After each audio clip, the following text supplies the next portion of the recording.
LA 다저스 소식으로 시작해볼까요? 최근 샌디에이고 파드리스와의 경기에서 승리하기 전 다저스는 아주 좋은 소식을 들었습니다. 바로 타일러 글래스나우 선수가 다저 스타디움에서 시뮬레이션 게임을 통해 마운드에 올랐다는 소식입니다. 2이닝 동안 실전 타자들을 상대하며 투구하는 모습은 6피트 8인치의 이거구 우완 투수가 복귀를 위해 착실히 준비하고 있다는 것을 보여줬습니다. 다저스 팬들은 당연히 그의 복귀를 간절히 기다리고 있습니다. 글래스나우의 올 시즌 부상 문제는 이미 많은 이야깃거리가 되고 있습니다.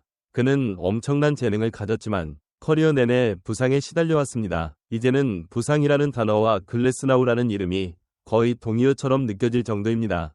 글래스나우는 작년 오프시즌 템파베이 레이스와의 트레이드를 통해 다저스로 이적했습니다. 당시 다저스는 유망주 투수 라이언 페피엇과 외야수 조니 델루카를 레이스로 보냈죠. 페피엇은 다저스에서 몇 차례 빅리그 기회를 얻긴 했지만 주전 선발 투수로 확실히 자리매김할 기회는 얻지 못했습니다. 현재 시점에서 MLB 네트워크 분석가 마크 데로사를 포함한 일부 전문가들은 레이스가 이 트레이드에서 더 나은 패키지를 얻었다고 평가하고 있습니다. 과연 그들의 주장은 타당할까요? 우리는 지금부터 이 트레이드의 이면에 숨겨진 숫자와 스토리를 파헤쳐 볼 것입니다. 타일러 글래스나우는 다저스가 월드시리즈 우승을 위해 야심차게 영입한 선수입니다. 그의 구위와 구종은 메이저리그 최고 수준으로 평가받죠. 90마일 후반대의 강력한 패스트볼과 예리한 커브, 그리고 위력적인 슬라이더는 어떤 타자라도 압도할 수 있는 무기들입니다. 그가 건강할 때의 모습은 그야말로 에이스 그 자체입니다. 하지만 문제는 바로 건강입니다. 앞서 언급했듯이 글래스나우는 프로 데뷔 이래 크고 작은 부상에 계속 시달려왔습니다. 어깨, 팔꿈치 등 투수에게 치명적인 부위의 부상들이 그를 괴롭혔습니다. 다저스 유니폼을 입은 올 시즌 역시 부상으로 인해 많은 경기에 나서지 못했습니다. 그의 마지막 등판은 4월 27일 친정팀 피츠버그 파이어리츠와의 경기였습니다. 올 시즌 5번이 선발 등판에서 1승 0패 평균 자책점 4.50을 기록했고 18이닝 동안 23개의 삼진을 잡아냈습니다. 분명히 위력적인 구위를 보여줬지만 이닝 소화 능력이 부족하다는 점은 다저스 입장에서는 아쉬운 부분입니다. 특히 다저스가 그에게 지불하는 연봉을 생각하면 더욱 그렇습니다. 그는 2024 시즌부터 2027 시즌까지 총 1억 3,600만 달러의 계약을 맺고 있습니다.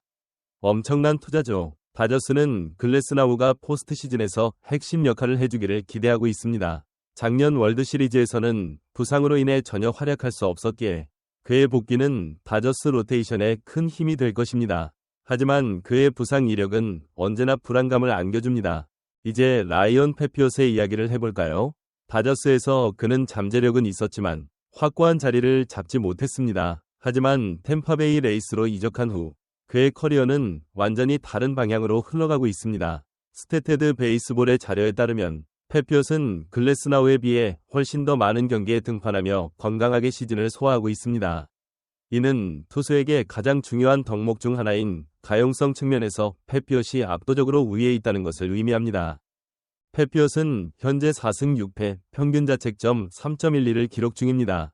그의 가장 최근 등판은 볼티모어 오리올스전이었는데 이 경기에서 그는 8이닝 동안 단 1실점 4피안타만을 허용하며 무려 11개의 삼진을 잡아내는 경이로운 피칭을 선보였습니다. 이는 그가 단순한 유망주가 아니라 메이저리그에서도 충분히 경쟁력 있는 선발 투수임을 증명하는 것입니다. 그는 레이스의 선발 로테이션에서 꾸준히 좋은 모습을 보여주며 팀의 마운드를 든든히 지키고 있습니다. 게다가 페피엇은 글래스나우에 비해 훨씬 어린 나이이며 연봉도 훨씬 적습니다. 이는 레이스 입장에서 엄청난 재정적 이점을 가져다줍니다. 마크 데로사 같은 분석가들이 레이스가 이 트레이드에서 더 좋은 패키지를 얻었다고 말하는 이유는 바로 여기에 있습니다. 글래스나우의 압도적인 재능과 가끔 보여주는 경이로운 피칭은 분명 매력적입니다. 하지만 그의 부상 이력과 불확실성은 다저스에게 큰 리스크로 작용합니다. 반면 페피엇은 꾸준함과 건강함을 바탕으로 레이스의 선발 로테이션을 안정적으로 지켜주고 있으며 저렴한 비용으로 팀에 기여하고 있습니다.